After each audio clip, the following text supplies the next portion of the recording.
Bueno, buenas tardes.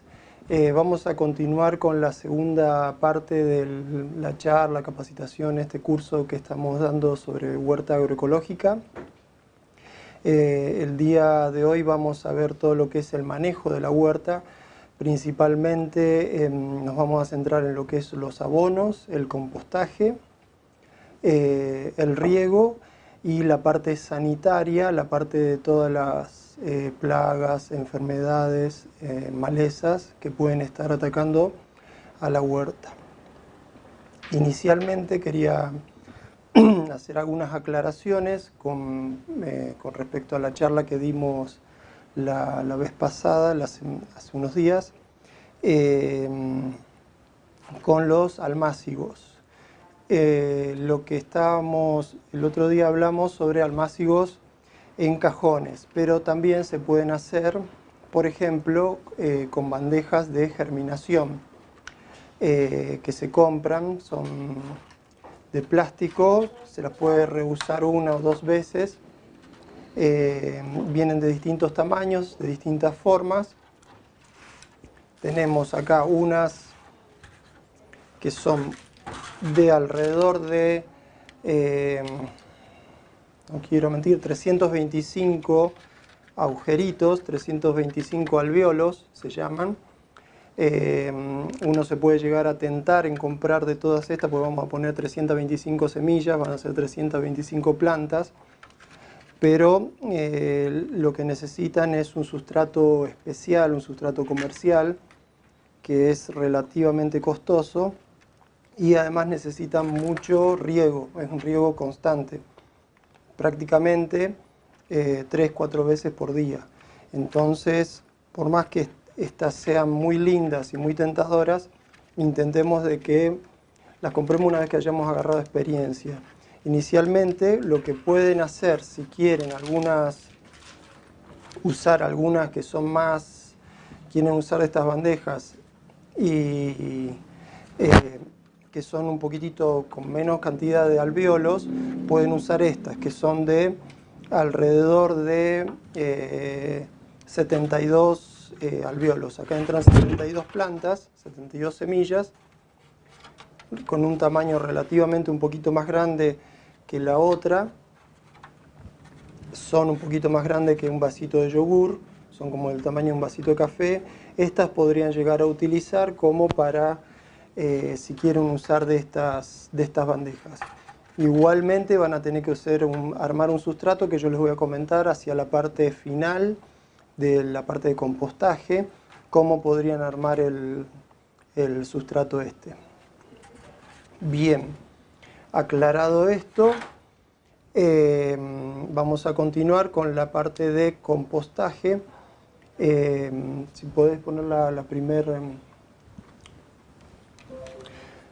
el compostaje, el riego y la sanidad. Ahora la siguiente, siempre basándonos en los que son los 10 elementos de la agroecología. Ahora vamos a tratar más bien lo que es la resiliencia y el reciclaje.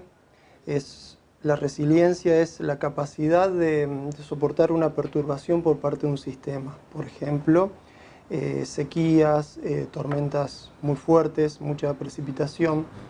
Eso en sí, el compost, el abono, colabora muchísimo con volver resilientes los suelos, por ejemplo. Además, vamos a estar reciclando, vamos a estar utilizando materiales que pueden ser desechos de la cocina o de la huerta, materiales que no vamos a utilizar más, los podemos estar utilizando para obtener un fertilizante rico, un humus, un abono, que va a ser muy, muy útil para la huerta, para el jardín o para los frutales que podamos tener en el patio. Además, otra cosa, vamos a estar colaborando un poco en estos días con lo que es la situación de generar menos residuos. Entonces vamos a estar generando menor volumen de residuos, lo vamos a estar utilizando nosotros, y lo que sacamos a la calle va a ser de menor tamaño o lo vamos a estar sacando con menor frecuencia, y vamos a estar colaborando con todo lo que son los servicios de recolección de residuos de las localidades. Así que es bastante interesante meterse en esto del compostaje. Es algo que se usa, que se hace años, es algo que tiene data de hace miles de años, es una forma de reciclar materia orgánica. La siguiente.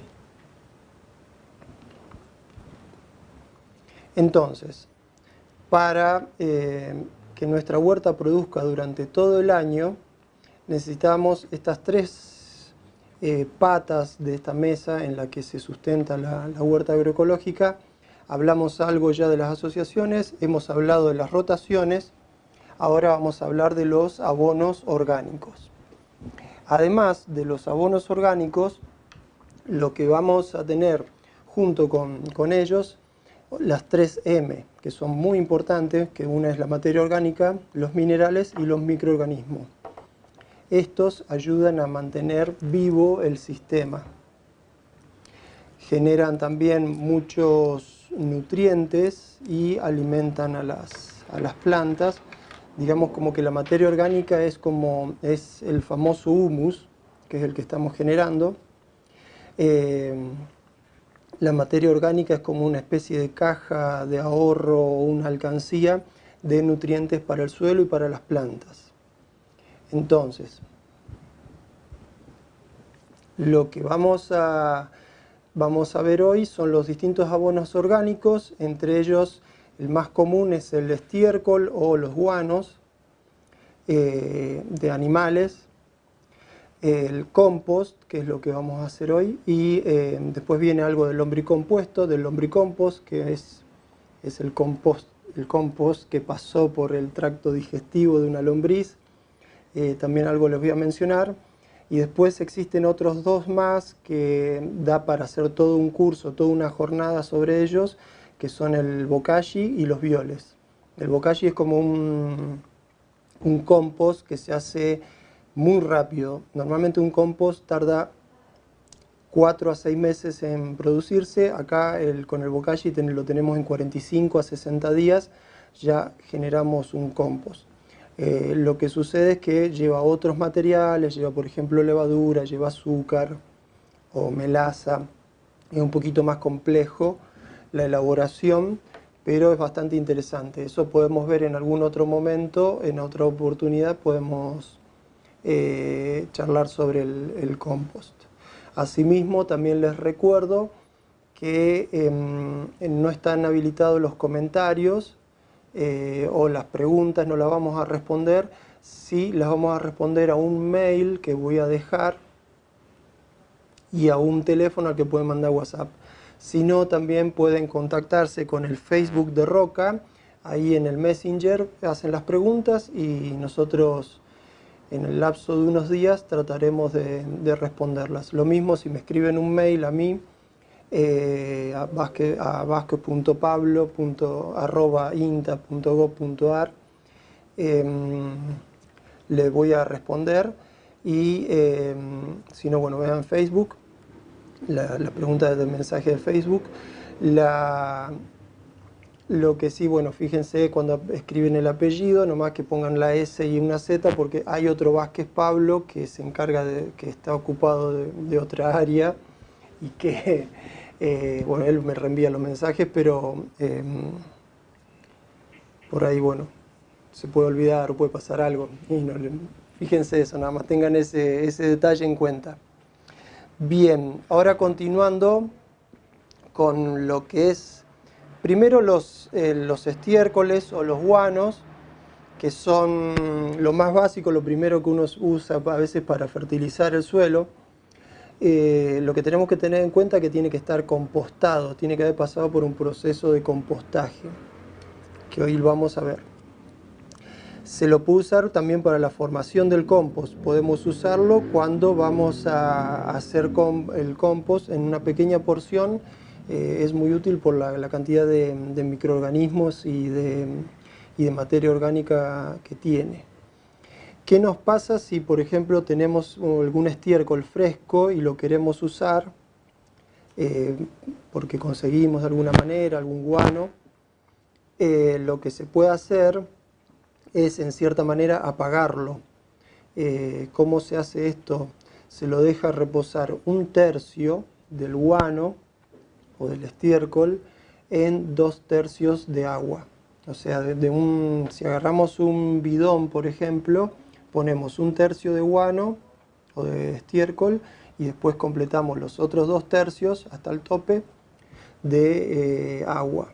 Eso hay que tener el recaudo de taparlo con una media sombra o una tela para que no vengan moscas.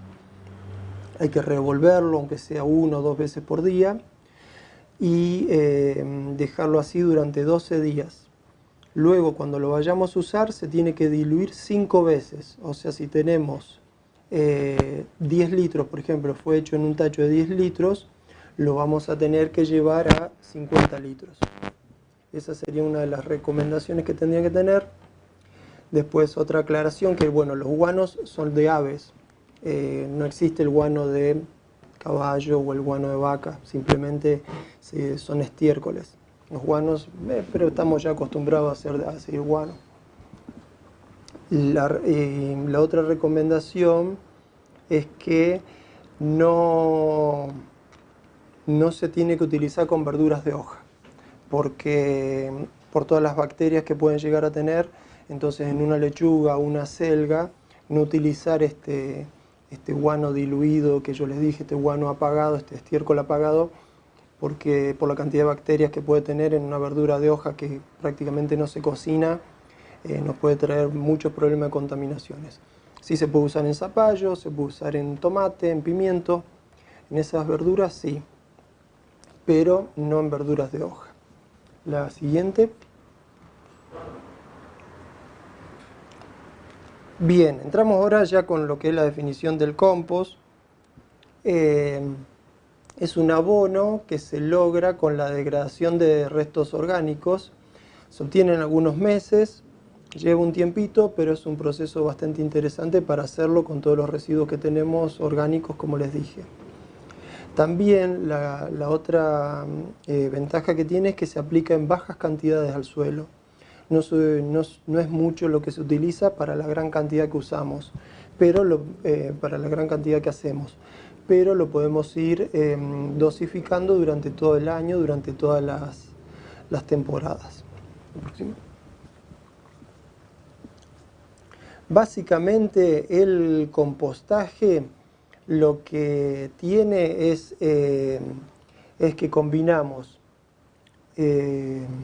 residuos verdes o frescos con residuos secos o que son de color marrón, algunos dicen secos o marrones, más agua, más oxígeno, más aire. Ahí obtenemos lo que es el compost.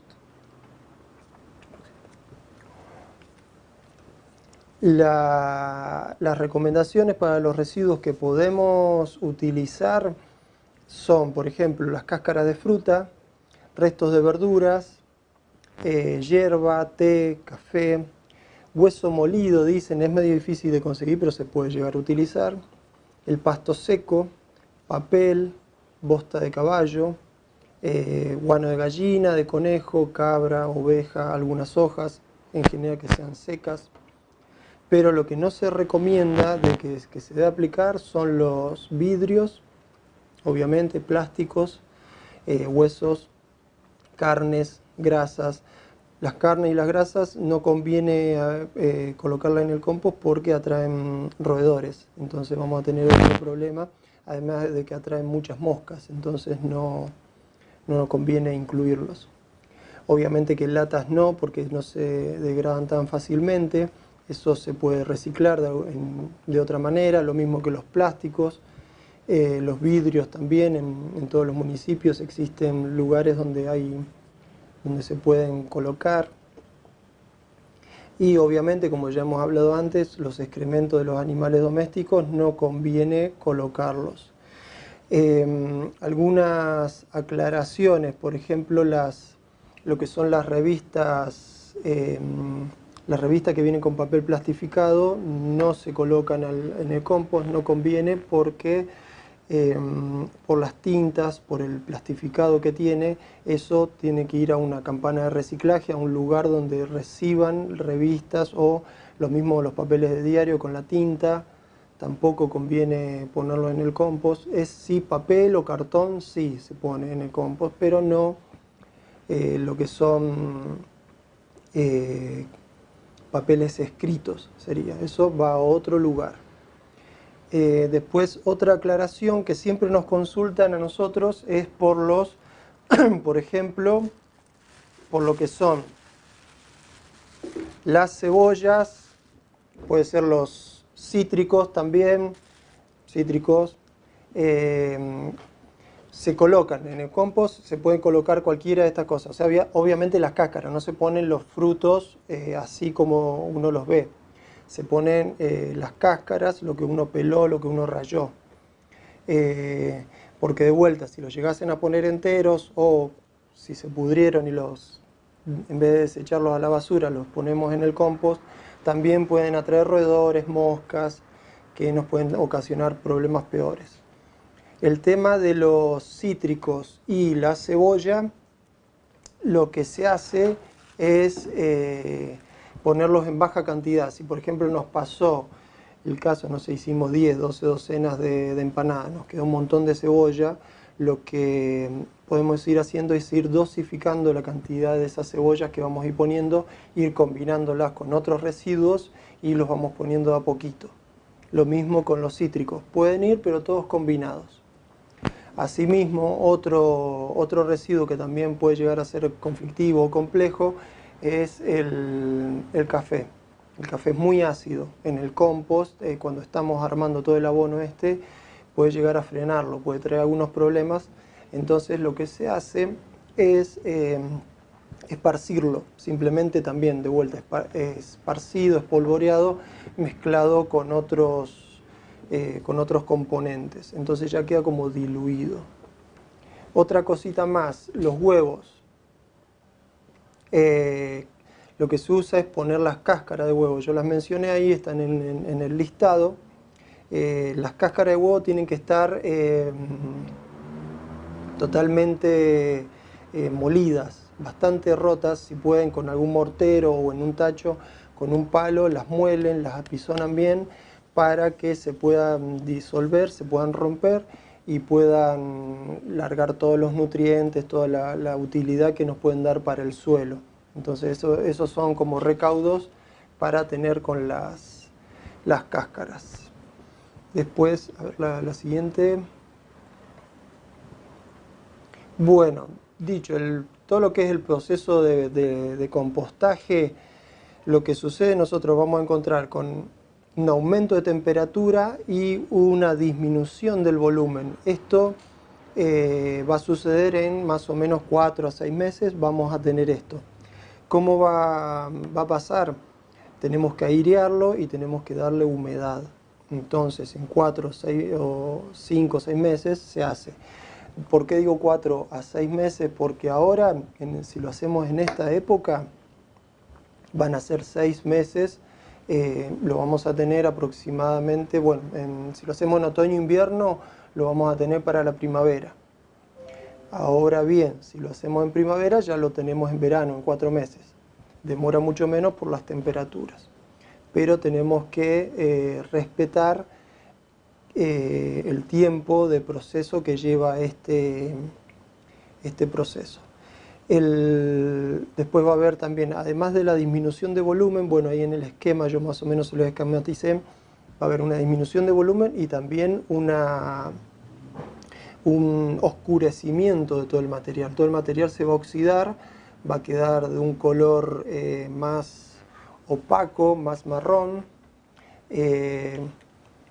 Va a parecer, digamos, no se va a parecer en nada a lo que nosotros pusimos. Mira, acá hay una pequeña muestra.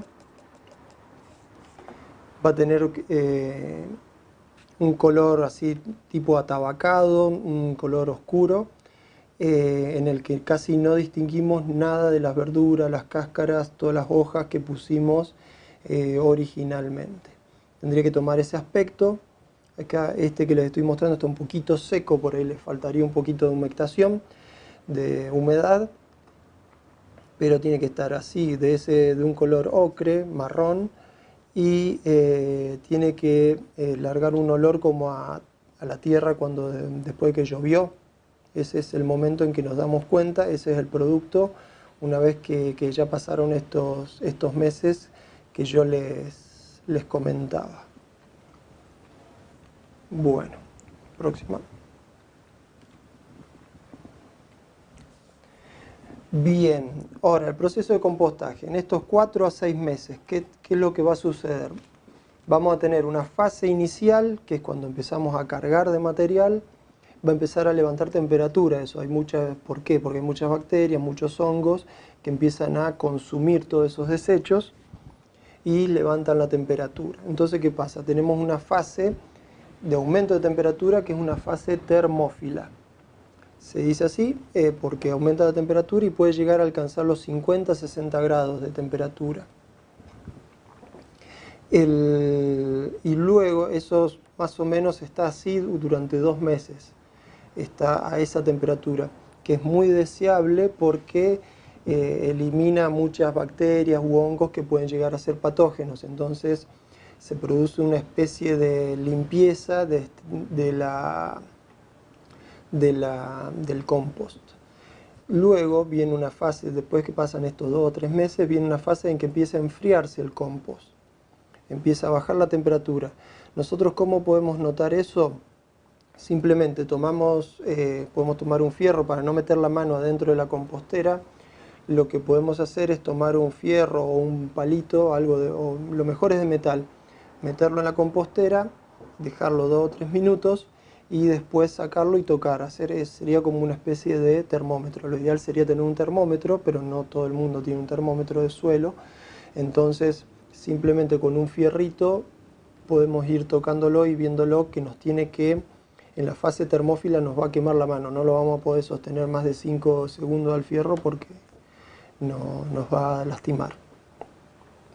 Entonces, una vez que termina esa fase termófila, viene una fase de enfriamiento, una fase más relajada, empiezan a aparecer algunos bichos bolitas, empiezan a aparecer algunos escarabajos que se encargan de comer la parte más gruesa. Y luego una fase de maduración luego de estos 4 meses. ¿El siguiente? Bien, para elaborar el compost, ¿qué vamos a necesitar? Yo ya les dije qué es lo que se puede poner, lo que no se puede poner. Pero dentro entonces, vamos a empezar a detallar lo que se puede poner. Vamos a tener, yo les dije también que son materiales secos y materiales verdes o materiales frescos. Es una combinación de esas dos cosas. ¿Cómo hacemos? Dentro de lo que son los materiales secos están las hojas secas, el pasto también seco, tienes un pasto seco que lo podemos haber cortado y lo dejamos orear. El papel, recuerden que tiene que ser papel no escrito, puede ser un papel, puede ser cartón también. Sin tinta, un papel sin tinta, sería la idea. Cáscara de huevo molidas, acerrín o viruta, pero también que sea de madera que no haya sido tratada, que no tenga barniz, porque vamos a tener algunos problemas dentro de la compostera.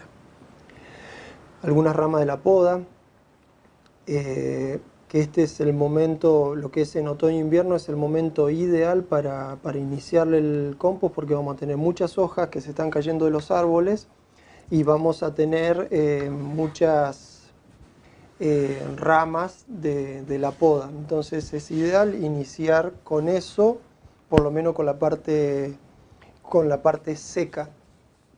Luego vienen vienen los componentes húmedos o verdes, que ahí tenemos los restos de frutas, los restos de verduras, restos de vegetales. Ahí incluye también lo que son las cáscaras que les mencioné. Y recuerden simplemente no incluir lo que son frutas podridas. Un tomate que se me pudrió, lo puse a la compostera, no lo hagan por favor. También dentro de los verdes o frescos Están los saquitos de té, que también uno los tendría que romper y abrir, dejar salir el contenido, porque también pasa lo mismo que con el café. Tenemos que espolvorearlo, esparcirlo. La hierba, que bueno, me preguntan muchos también por las hierbas de los mates con azúcar, lo que se puede poner, porque en realidad lo que estamos haciendo con el azúcar, esa que no es mucha tampoco, no estamos agregando tanta cantidad de azúcar, se diluye con el resto de los materiales, entonces no cambia mucho el resultado. Y de hecho, un poquitito de azúcar también acelera, apura todo lo que es el proceso de fermentación, porque es el alimento de muchas de las bacterias y hongos que van a estar trabajando en nuestro compost. Entonces, no se preocupen si tiene azúcar. Después, bueno, también el edulcorante no se sabe qué efecto puede llegar a tener, al menos yo no lo conozco, pero también está tan diluido y además en general es muy poco lo que llega a la hierba del edulcorante o del azúcar. No vamos a tener mucho problema y quizás hasta con el azúcar misma tengamos un beneficio. Así que eso de que si uno pone hierba con azúcar o café con azúcar y vienen hormigas, por ejemplo, a raíz de eso, no sucede, porque es tal la cantidad de agua y de otros componentes que estamos usando que no viene nada, no vienen hormigas por eso. Si vienen por otras cosas, no por eso. También acá podemos incluir lo que son los guanos, los estiércoles, en baja proporción, aproximadamente 1/3 de toda la cantidad que vamos a poner. Una tercera parte puede ser de guano, que es muy interesante para generar todo el nitrógeno y todo el alimento que pueden necesitar las bacterias en el mismo compost que estamos haciendo.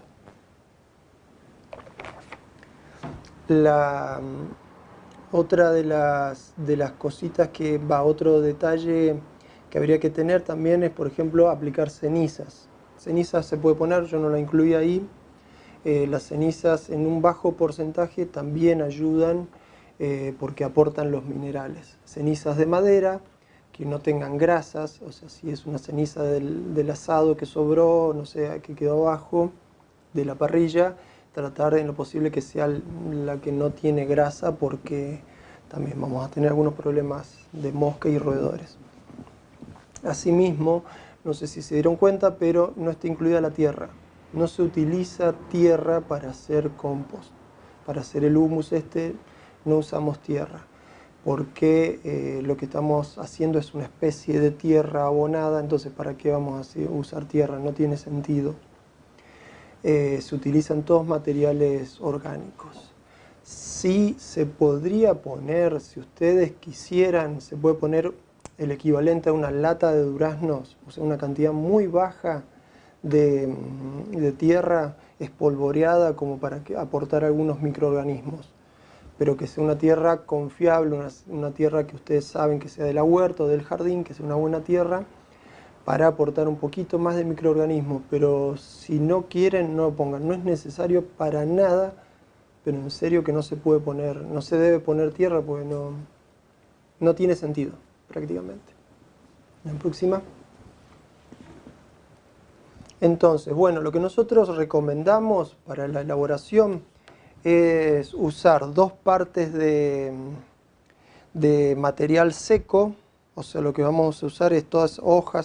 Lo podemos medir con bolsas, o lo podemos medir con baldes, con tachos, con lo que se les ocurra, con cajones de fruta, con lo que sea. Podemos medir 2 partes, o sea, puede ser 2 tachos de material seco y 1 de material verde. Simplemente es mantener esa proporción, que sea mayor la de material seco que la de material verde. Y nosotros recomendamos 2 partes, por eso ahí en el esquema está duplicado el dibujito del material seco, porque son 2 partes por 1 parte. Ustedes vayan viendo, lo ideal sería pesarlo, pero no todos tenemos balanzas, entonces lo que hacemos es lo medimos volumétricamente. Entonces pueden ser eso, así, 2 tachos de seco por 1 de fresco. Próximo. Bien, la secuencia de la mezcla de materiales la hacemos así. Es poner lo que es todo el material seco. Una vez que, o sea, tenemos que juntar material seco y material verde, tenerlo.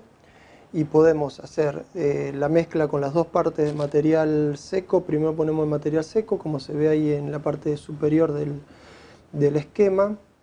Luego se pone el material fresco. Acá en este caso fue algo de guano, lo que se ve en el dibujo, en la foto. Y luego, una vez que tenemos ya el 2 por 1, la proporción, se los empieza a mezclar. Lo podemos mezclar con una pala, lo podemos mezclar con un rastrillo y lo podemos ir regando también para que se humecte de alguna manera, como para empezar a activar.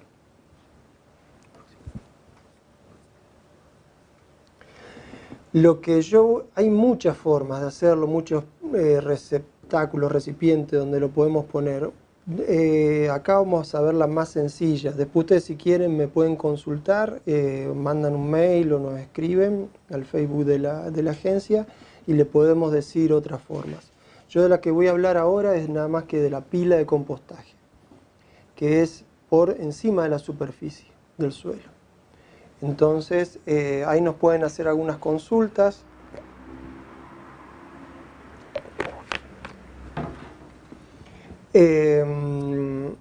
La pila esta de compostaje, lo que se recomienda es que tenga 1,5 metros de alto a lo sumo y 1,5 metros, 1,6 de ancho. Simplemente se le dice pila de compostaje porque lo que estamos haciendo es toda una montañita, un pilón de los materiales. En los esquemas estos están tapados con hojas o con pasto, como para que no se deshidrate tan rápido, para que no pierda el agua. Después hay otra forma, otra forma que puede ser con una contención, se lo puede hacer adentro de un bins, de un cajón bins, o simplemente se lo puede poner entre 2 o 3 pallets como para sostenerlo, para que tenga una especie de contención, como para que no se deshidrate, para que se mantenga mejor la temperatura, para darle un poquitito mejor de forma. Eso sería simplemente como para tener en cuenta. Se lo puede hacer de cualquiera de esas dos maneras. Hay de distintos tamaños, obviamente, pero lo importante es que tenga 1,5 metros de altura, si se puede llegar, o menos, y después el largo que ustedes quieran. Próximo. Bien, una vez que fuimos armando las pilas, podemos utilizar ya, una vez que está hecho el compost, una vez que se llegó al proceso ahí ponemos se pueden poner las lombrices. No se pueden poner antes, no podemos poner inicialmente las lombrices. Eso por ahí no aclaré cuando empecé a hablar de las cosas que van y las cosas que no van. No les dije que no se ponen lombrices ahí, a propósito, porque en realidad las lombrices se tienen que poner una vez que esté hecho el compost. Porque, ¿qué pasaría si las ponemos inicialmente?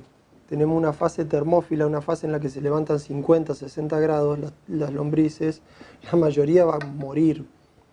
Es muy probable que mueran todas. Entonces, bueno, puede pasar eso, que pusimos las lombrices inicialmente porque queremos que se acelere el proceso de compostaje, y en realidad lo que estamos haciendo es desacelerando, porque vamos a matar las lombrices, vamos a tener un problema. Entonces, tratar de poner las lombrices ya una vez que bajó la temperatura, una vez que tenemos ya por debajo de 25 grados. Esa es la temperatura ideal para poner las lombrices. Entonces ahí consiguen de algún vecino. Hay mucha gente que vende también lombrices, o muchos huerteros, muchos productores que tienen ya su compost, y se pueden conseguir lo que sería para un cajón beans, un manojo, más o menos una lata de duraznos.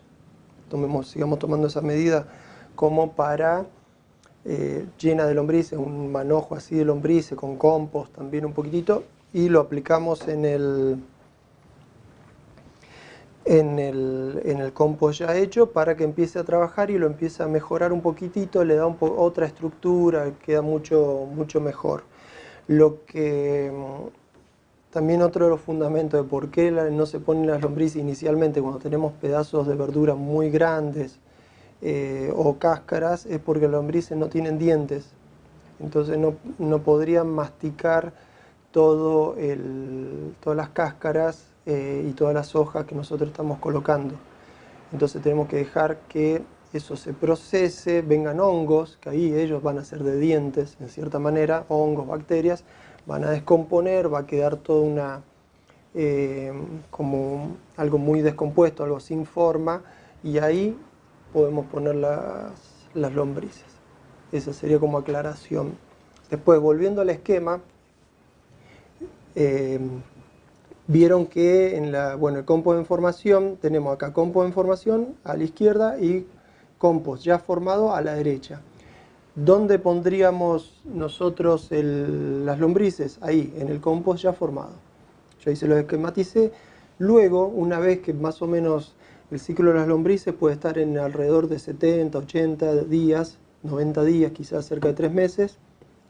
Una vez que pasó todo ese tiempo, unos 3 meses, las lombrices van a pasar al segundo cajoncito que tenemos y luego al tercero. Entonces, en casi un año, las lombrices van a dar toda la vuelta a las 3 pilas o 3 cajas de compostaje que tenemos. Bien, la próxima.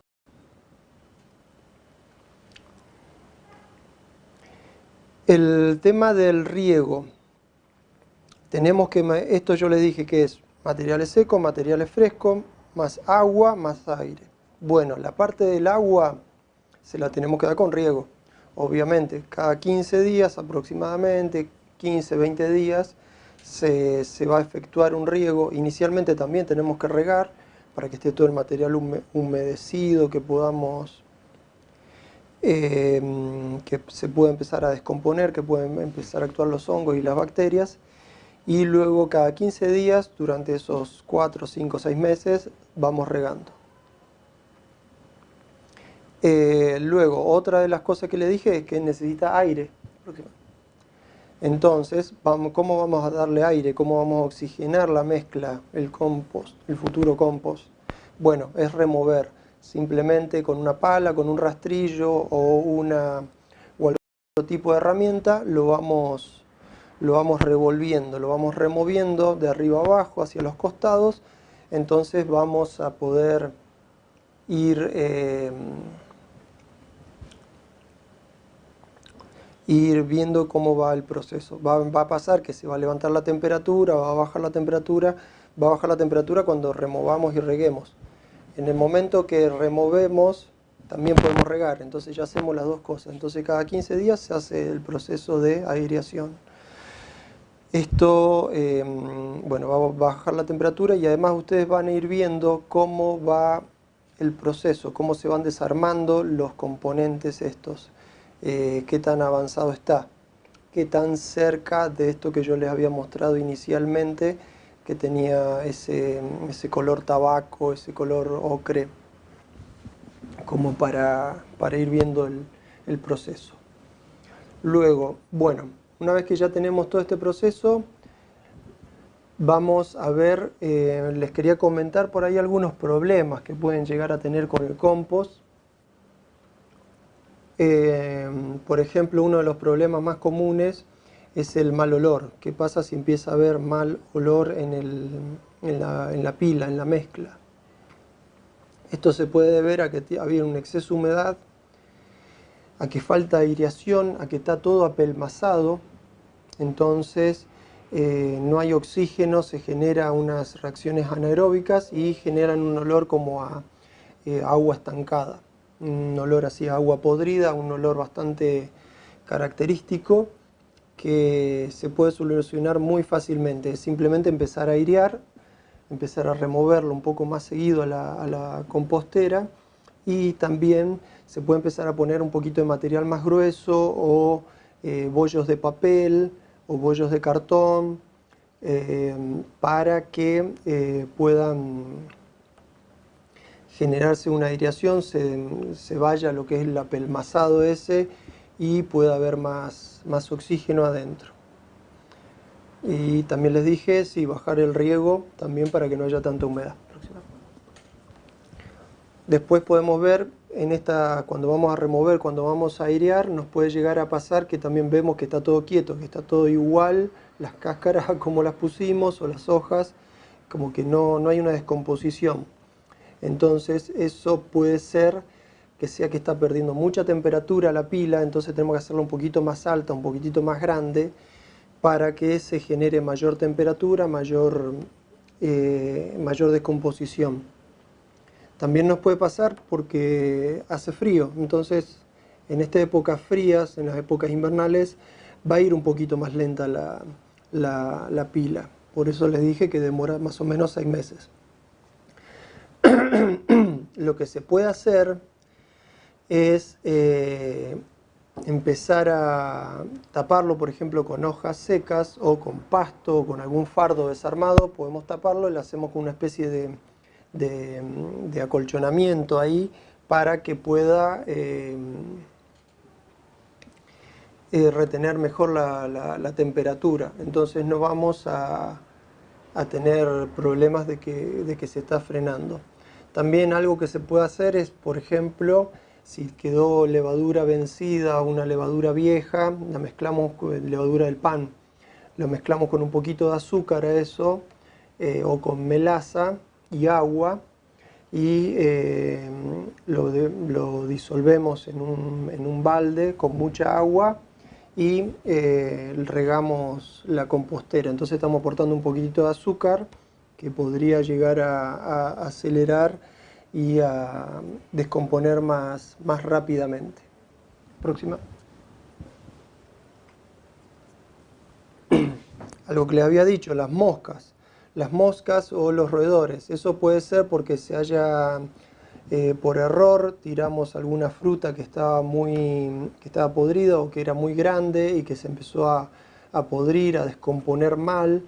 De alguna manera empezó a atraer insectos y a atraer roedores. Entonces podemos empezar a tener ese problema.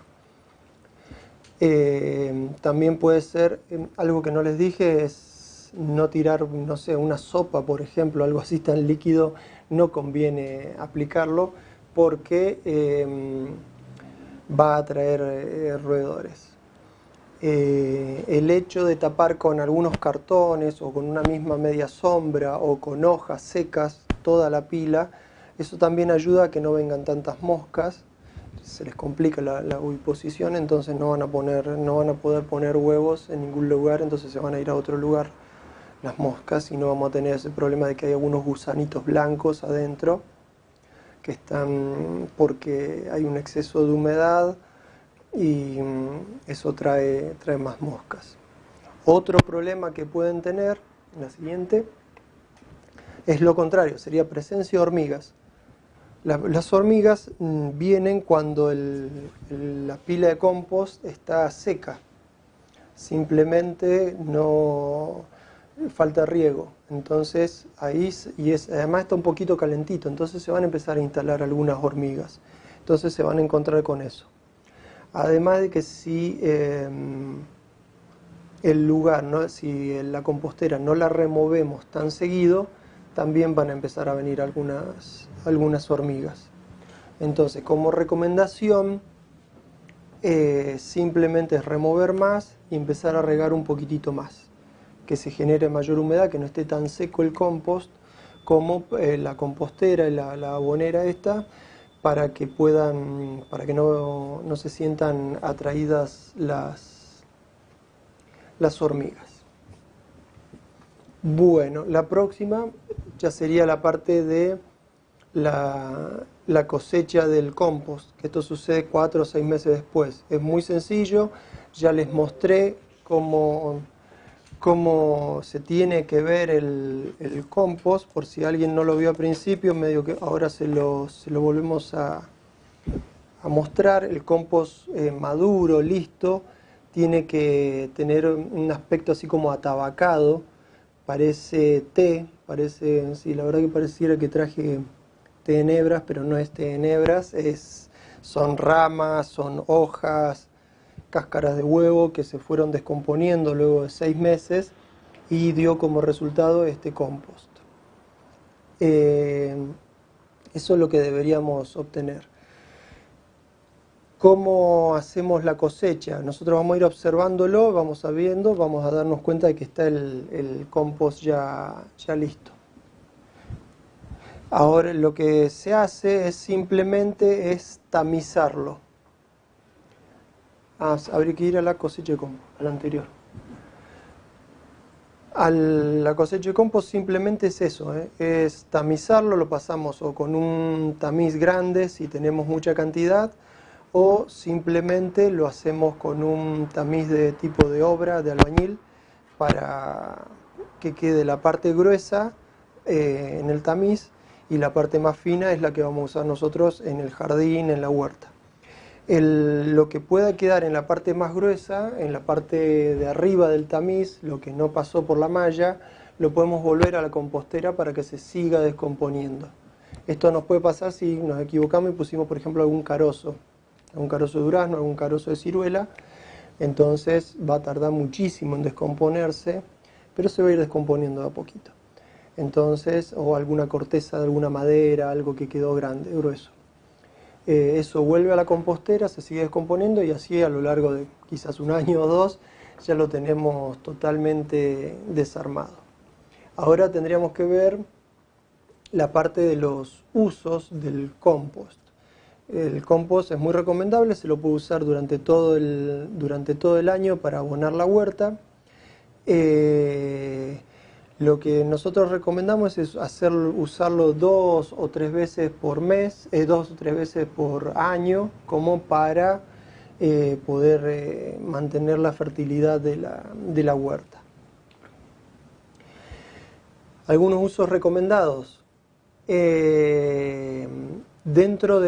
Cuando trasplantamos, una vez que ponemos la plantita en el lugar de trasplante, en su lugar definitivo, se pueden poner 100 gramos a 250 gramos por planta.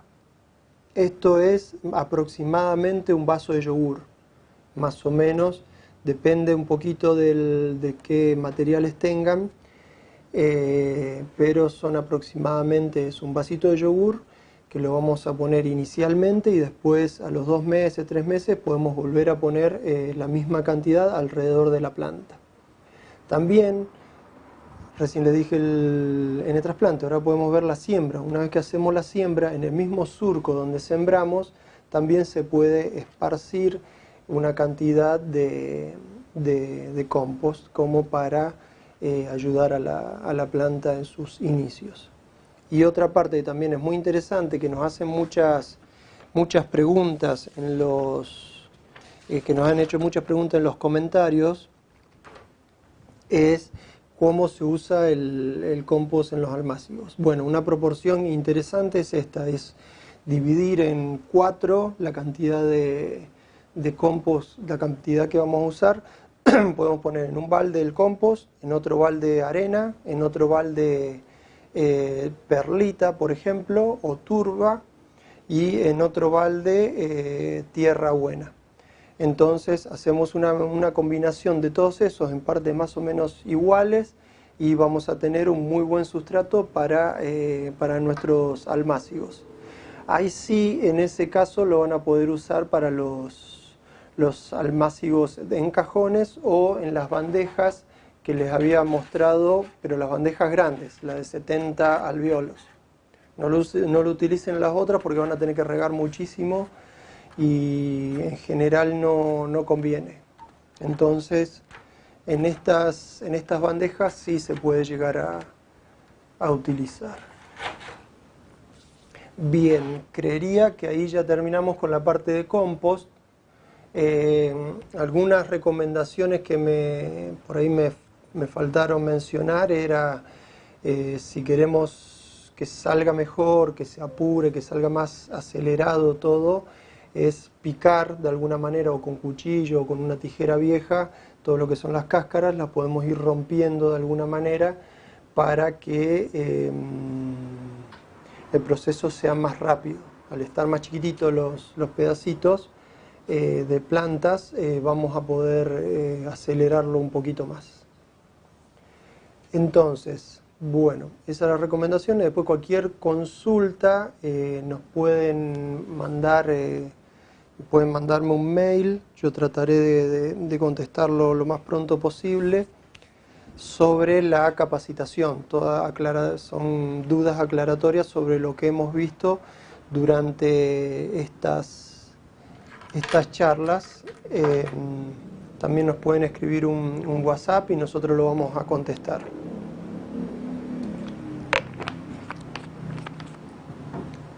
Ahora seguimos ya con la otra parte de el riego de la huerta.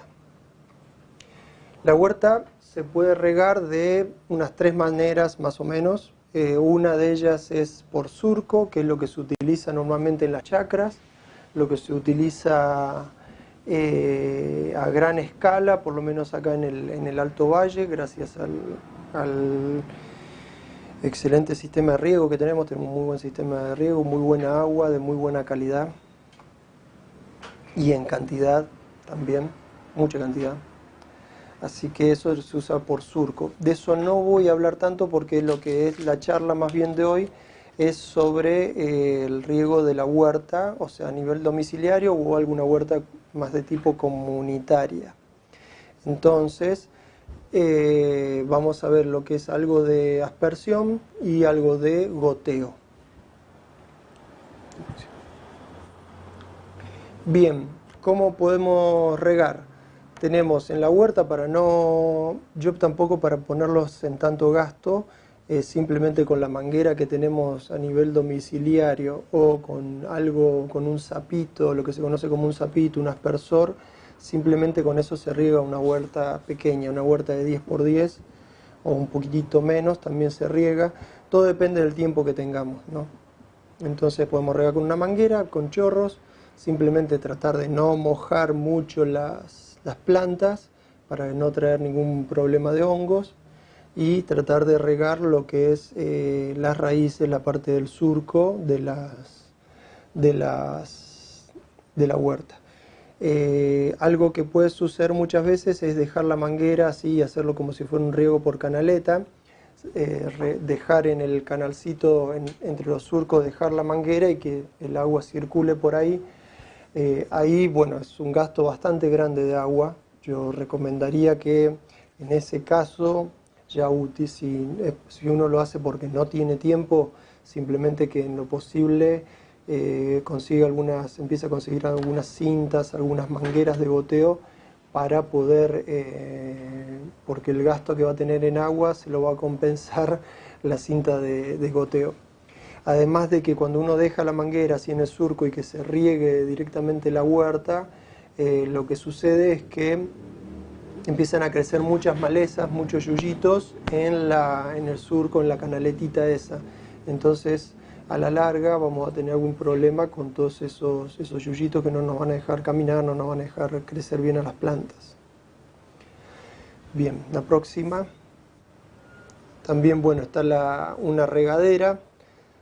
Como alternativa, esto es muy útil cuando tenemos almácigos. Los almácigos lo mejor es regarlo con una regadera, y si tenemos una pequeña superficie podemos ir regándola con la regadera, también es válido.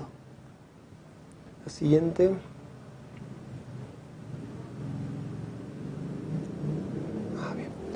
Bien. Bueno, ahí entramos en esto de lo que es una pequeña mención de lo que es el riego por goteo. Esto se pueden hacer cursos larguísimos, así que yo lo que hago es como un pequeño resumen de lo que se hace riego por goteo. Por lo menos los materiales que necesitan es seguro tener un tanque, una canilla, si pueden tener algún filtro, depende de dónde venga el agua esa del tanque, pero bueno, en la casa simplemente con tener la canilla conectamos una manguera negra de tipo de las mangueras negras de media pulgada. Simplemente la conectamos a una canilla y ya eso ya nos da el inicio del riego. Luego, ayudándonos con algunos codos, por ejemplo, tener varios codos y tener varias T's, nos va a ayudar como para iniciar, como para materiales para el riego. Después, algo que también se tiene que utilizar cuando utilizamos riego por goteo es esto, que se compra, todo esto se compra o en las ferreterías o en las casas de riego. Este que es el inicial de riego, que está acá, que es el que conecta la manguera de goteo o la cinta de goteo. En este caso, lo que tengo acá, esta que ven con banditas azules, es una cinta de goteo, que es finita, es muy flexible, y esta cada 10 centímetros tiene los goteros. A ver si podemos ir. Ahí. ¿Dónde está acá? Sí, este está complicado. Tiene un goteíto. Disculpa. Tiene un gotero embutido para, por ahí sale una gotita de agua según la fabricación, según el material con el que está hecho el gotero. Normalmente estos goteros largan 4 litros por hora de agua por metro de cinta. Después les voy a mostrar ahora también si es lo que es una manguera de goteo. La voy a poner acá también, a ver si se ve. No sé si ahí se enfoca. Sí. Esta es una manguera de goteo. La manguera de goteo es circular, es redonda, no es plana como la cinta de goteo. Y tiene también cada 20 centímetros aproximadamente tiene un gotero que es el que le permite largar durante toda la manguera de goteo, largar las mismas cantidades de agua o muy similares. Bueno, a medida que se van alejando larga menos las cantidades de agua para el cultivo. Estos son goteros que ya vienen hechos por los hace la empresa que fabrica las mangueras de goteo. No intenten en sus casas perforar con una aguja de coser una manguera negra, porque les va a pasar que va a largar de manera despareja el agua, y esto está hecho, tiene todo un circuito adentro para que el agua salga en forma de goteo. No es un agujero así simplemente hecho. Bien, aclarado esto, lo que usamos es, como se ve en el esquema, se ve esta es una cinta, es una planta de zapallo en la parte hacia la derecha del esquema de la foto. Es una planta de zapallo que tiene, en este caso tiene 2 hileras de riego, 2 mangueras de riego. Esto es en la huerta de la Facultad de Ciencias Sociales de la Universidad de Comahue, de General Roca. Tiene este sistema, la huerta de ahí. Simplemente en este caso usamos 2 codos que se ven ahí, 2 coditos marrones. No sé si se llega a ver, claro, por la definición a lo mejor no se llega a ver, pero bueno, son 2 codos y 2 T's se tuvieron que utilizar. Y en la foto del medio es una fila simple, de cinta de goteo. Se puede usar doble o simple. Esto se consigue en las distintas casas de riego. El costo puede llegar a ser elevado porque estos están hechos de plástico, entonces son costosas. Pueden llegar a servir durante bastante tiempo, varios años, entonces como que en cierta manera se amortiza y uno gasta un poquito menos de agua, pero bueno, tiene la complejidad de que a veces se pueden llegar a tapar. Estos goteros se tapan a veces o con tierra o con sarro, entonces tenemos que limpiarlos todos los años, tenemos que limpiarlos un poco En algunos casos se usa algún ácido, entonces también eso traten de no manipularlos, o si lo hacen, tienen que hacerlo con mucha conciencia o dejarle a alguien que sepa de eso, porque pueden tener alguna lesión, algún problema. En la próxima tenemos ahí también algunos detalles de lo que es el goteo. Simplemente como para ver, algunas vienen con una manguería, con una válvula que abre y cierra las distintas salidas de los goteros, entonces se vuelve un poquito más interesante, que puedo llegar a administrar mucho mejor el agua. Los goteos se pueden usar hasta en grandes extensiones, se utiliza normalmente en huertas con bordos de alrededor de 70, 80 metros, 90 metros, no ha tenido ningún problema. También en invernáculos se utiliza muchísimo de esta manera, pero bueno, con los recaudos y con los costos que conlleva. Bien, la próxima, una cosita para mencionar es el tema del usar cobertura vegetal alrededor de las plantas para generar menos uso de agua. Además, la cobertura vegetal lo que hace es que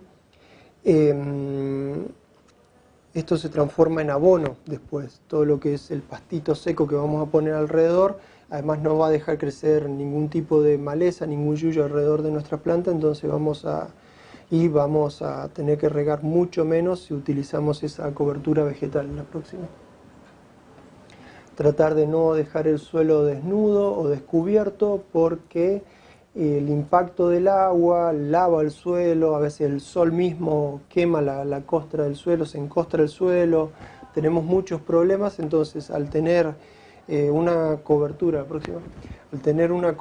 vegetal, cuando cae el agua no se genera tanto encostramiento en algunos suelos que tienden a hacerse una costra que a veces no deja crecer bien a las plantas y no deja que entre el agua siquiera.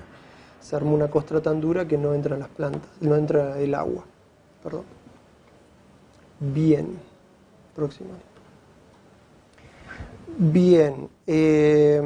Los meses para el riego lo que es otoño, invierno, todo lo que son las verduras que vamos a hacer en esta época, que son de otoño, invierno y duran hasta la primavera, podemos usar como 3 generalidades como para regar, para no tener que andar viendo tanto, pero en realidad tienen que tocar el suelo, verlo cómo va, y ahí se dan cuenta, porque cada suelo es distinto. Hay suelos que son más arenosos, vas a necesitar regarlo mucho más, y los suelos más arcillosos los puedes regar cada 10 días. Si un suelo es arenoso, lo puedes llegar a regar cada 7 días. Entonces, bueno, si estamos regando con regadera o con una manguera, simplemente con hacer riego cada 2 o 3 días alcanza. No es necesario ir todos los días en esta época tan frescas, en las épocas de otoño y de primavera. Primavera temprana, digo. Ya después, cuando estamos en noviembre, ahí tendemos que ir bastante seguido a regar, un poquito más seguido, casi todos los días, o dejando un día por medio. Lo mismo, si estamos usando goteo, dejar media hora el riego cada 3 días, no van a tener ningún problema. Pero bueno, también tienen que ir viendo también los vientos, cómo se comportan, y si llovió, qué pasó, todo con la temperatura. Es ir observando. ¿Se acuerdan que yo comento mucho eso, que tienen que ir observando y monitoreando la huerta? La siguiente. Bueno, ahora entramos en los cuidados sanitarios, y yo les quería recordar, si nos quieren hacer consultas, nos pueden escribir un mail, me pueden escribir un mail a mí para hacer algunas consultas aclaratorias sobre lo que hemos visto en la charla. Pueden también consultarnos a lo que es el INTA-ROCA, el Facebook de INTA-ROCA, para evacuar otras dudas, que también ahí muchas veces soy yo el que responde ahí algunas partes, así que es casi lo mismo que me escriban un mail. Bien, ahora entramos en la última parte de la charla, que son los cuidados sanitarios, el tema de que nos preguntan tanto sobre las plagas, las enfermedades que pueden llegar a tener las plantas en la huerta. Bueno, nosotros siempre trabajamos el tema de la prevención. Entonces, lo que hemos ido recomendando algunas medidas preventivas como para que no tengan ningún problema. Simplemente son muy sencillas. ¿Se acuerdan? Hablamos mucho de las aromáticas, de las asociaciones de cultivos, rotar el cultivo, que no tengan siempre todos los años en el mismo lugar las mismas plantas, los mismos tipos de variedades, para no generar todo un foco infeccioso. A veces también cambiar la fecha de siembra, evitar algunas épocas más lluviosas, algunas épocas más húmedas para no tener problemas de hongos, ir viendo cómo se comporta todo el clima. Obviamente también el tema de los plantines sanos, plantines que nosotros sepamos el origen o que los hagamos nosotros mismos para no ir llevando ningún problema a nuestra huerta. Asimismo también a veces muchos traen tierra de otros lugares para hacer huerta, para rellenar la huerta. También ver el origen de esta tierra, porque a veces hay lugares que pueden estar trayendo alguna plaga, alguna enfermedad. También ver de dónde vino esta tierra para no tener ningún problema. La limpieza de las herramientas, eso es bastante obvio, pero bueno, es algo que lo recomendamos. Bien, ahora la próxima. Ahora vamos a entrar yo los clasifico todo lo que son los insectos, todo lo que son las plagas, en dos tipos de daños o de problemas o de bichitos que podemos llegar a tener. Unos son los picadores y otros son los masticadores. Los picadores entran mayoritariamente lo que son los pulgones, las chinches, cochinillas, que eso le agarra mucho a los limoneros. También los pulgones le agarran a los limoneros, a los árboles frutales. Los pulgones también están en las lechugas. Los trips, que lo hemos visto, todo el mundo ha visto un tomate con algunas manchitas amarillas, en general las ocasionan los trips.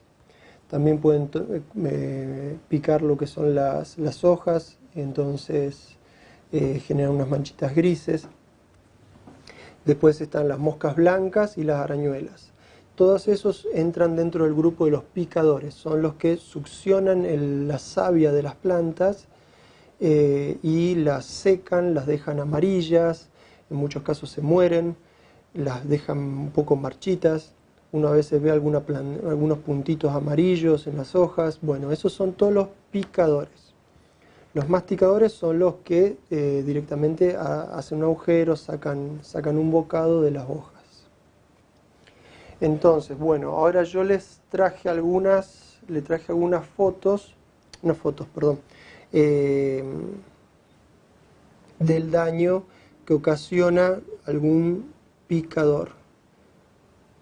Los picadores generan todas estas puntuaciones amarillas, se dicen puntuaciones cloróticas, y también generan todo como un amarillamiento, una clorosis general que después termina secándola a la planta, secando las hojas. Esto es porque estuvo un picador acá tomándole el juguito, la savia a las hojas. En este caso tenemos algo de trips, que son los que han hecho los puntos más grandes, los puntos grises más grandes, y las manchitas amarillas más chicas que uno puede llegar a estar viendo más bien acá, todas estas manchitas acá, que a veces hasta podemos llegar a ver en una tela. Lo ha hecho la arañuela. Es más, de hecho ahí anda caminando una, que creo que la cámara la está tomando, esa que está ahí en la punta del lápiz, ahí va caminando.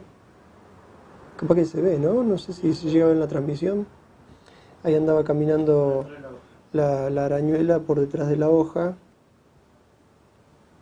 Ahí andan varias. Algunas están medio muertas, porque esto lo corté hace como 3 días.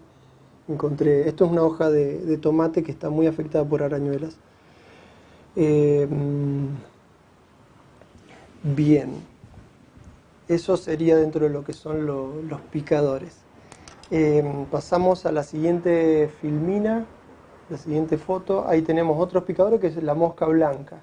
Nosotros la reconocemos, la mosca blanca, la hemos visto porque a veces pasamos por al lado o de un zapallo o de algunos repollos y salen volando como unas mosquitas blancas, unos insectitos blancos, medio que parece una cera, una ceniza que vuela, y lo que es en realidad una mosca blanca se llama.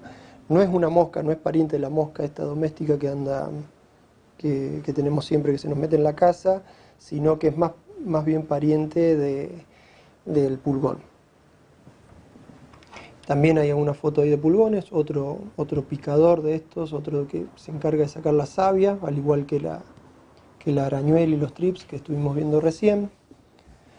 Estos son algunos de los más generales, después me pueden consultar por algunos más en particular, podemos llegar a ver. Bien, la próxima. Ahí están algunas fotos de las arañuelas en el tomate.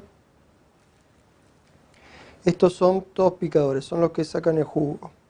Ahora, en la próxima, volvemos acá con la filmina, la cámara, a ver si lo podemos llegar a enfocar. Ahí está lo que es un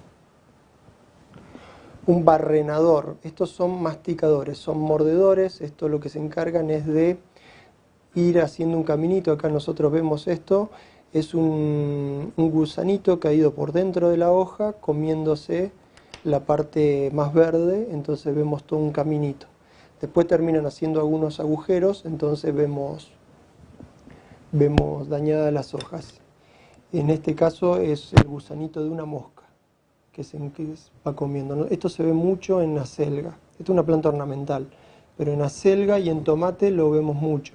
En tomate hay una que hace esto, que es la polilla del tomate, que es muy importante, una plaga importantísima en tomate, que hace este daño, que se ve muy seguido. Después, otros daños que se ven son los daños que producen los masticadores, que ahí entran los barrenadores que les mencioné recién, que son orugas, a veces son algunos gusanitos defoliadores, o sea que van sacando bocados, van masticando a las hojas, entonces vemos que desaparecen partes. También dentro de estos masticadores entran las hormigas que sacan pedazos de hoja, en general a veces terminan atacando la huerta, y también entran las babosas. Las babosas entrarían dentro de los masticadores. Si bien no tienen dientes así precisamente, pero sacan pedazos de hojas y pedazos de planta de las huertas. La próxima. Ahí tenemos algunos esquemitas más de los barrenadores y también de uno que es defoliador, o sea que va haciendo agujeros en las hojas. En el caso de la berenjena, el defoliador que se ve en la foto de la izquierda, lo que es un pequeño cascarudo que se llama pulguilla de la berenjena, y lo que hace es un cascarudito muy chiquitito que va comiendo, va sacando bocados de la berenjena. Lo hace también en pimiento y a veces en tomate. Entonces, bueno, siguiente. Nos encontramos con la siguiente situación. ¿Qué hacer? Porque yo les dije el nombre, les dije todo, qué es lo que hace, qué son. Pero bueno, tengan en mente estas dos clasificaciones que les dije. Una que son los picadores y otra que son los masticadores. Ahora vamos a ver qué podemos hacer con ellos. La próxima. ¿Qué podemos hacer qué intervención podemos llegar a hacer con lo que son los picadores y con los masticadores? En este caso yo les hice una receta muy sencilla, por todos lados andan dando vueltas recetas, hay una de alcohol de ajo, hay un que es alcohol con tabaco. Yo les hago una más sencilla que funciona, lo único que hay que repetirla varias veces porque estas cosas no tienen todo lo que son los remedios, lo que entraría dentro de un remedio casero, no entran, no tienen lo que se conoce como poder de volteo que tienen todos los insecticidas a lo que estamos acostumbrados a ver. Entonces se las tiene que ir usando progresivamente, y lo que tenemos que llegar es que después de un monitoreo, después de ver que nos hicieron daño, si no, no es necesario aplicar. Lo podemos ir viendo, ir monitoreando todos los días, y una vez que empezamos a ver que hay mucha cantidad de insectos o que empezamos a ver que hay problemas, ahí sí preocuparnos. Pero no porque hayamos visto un pulgón o 2 pulgones en una lechuga, eso no hay ningún problema, porque con el riego, con las cosas que vamos a ir haciendo, se van a ir desapareciendo. Así que no se preocupen por eso. Entonces, eso lo que el jabón en agua, simplemente un jabón blanco, se puede llegar a utilizar. El jabón blanco, el jabón de la ropa. Sí, voy a mostrarle el jabón. Simplemente un jabón, el jabón en pan que usamos, es rallarlo con un rallador o con un cuchillo, rasparlo aproximadamente una partecita, digamos casi 2 dedos de lo que sería el jabón, y lo vamos disolviendo en agua y ya está. Hasta que queda como una lavaza, un jabón todo gris, un agua gris, que es la que usamos la podemos poner en algún rociador y se lo aplicamos a las plantas. Lo tenemos que aplicar 2 o 3 veces semanales, o sea, día por medio, dejar un día o 2 y aplicarlo, y después enjuagar con agua para que no quede todo ese jabón y nos pueda llegar a tener algún problema de toxicidad en las plantas. Entonces simplemente es eso. Tomen como receta eso que es bien básico y lo pueden llegar a aplicar, pero bueno, recuerden que no es algo para preocuparse si llegan a haber 2 pulgones, 3 pulgones en sus plantas. Después, siguiendo con el tema de los masticadores, los que sacan bocados, los que lastiman las hojas, lo que se hace es simplemente, yo no los quiero complicar, es conseguir cenizas de madera, alguna ceniza de madera libre de grasa, bien limpia, y se la espolvorea alrededor de la planta, y también se espolvorea la planta afectada. Entonces la parte foliar, la parte de las hojas donde nosotros veamos que que faltan pedacitos, que están agujereadas, que hay alguna perforación. Simplemente hacer eso para poder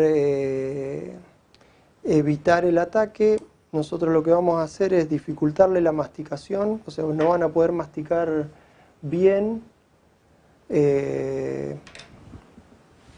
no van a poder masticar, le vamos a dificultar todo lo que es desarrollarse, entonces se van a ir, no vamos a tener ese problema. Cada vez que desaparezcan las cenizas y eso, podemos volver a hacer una recarga de cenizas y listo.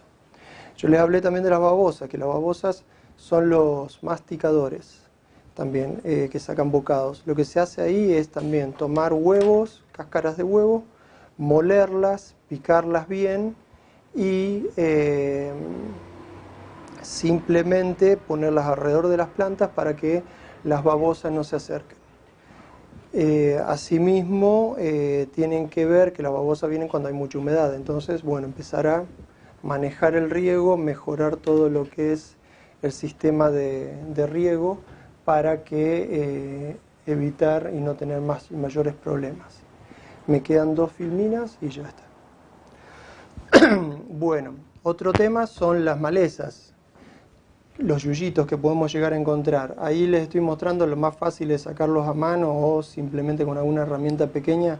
Cuando son chiquitos, cuando tienen 2 hojas, 3 hojitas, no dejen que crezcan, que agarren mayor tamaño, porque nos va a costar mucho sacarlas. Vamos a tener muchísimos problemas. Entonces, cuando están chiquititas, podemos con alguna pequeña herramienta sacarlas. Y en el caso de que estén un poquito más grandes, ya podemos recurrir a algunas otras herramientas. La próxima, que ya sería ir utilizando lo que son una azada, una herramienta más grande, o algún motocultivador que nos permite raspar el suelo. Eso cuando hay muchísima cantidad, cuando tenemos una superficie grande, poder efectuar el desmalezado.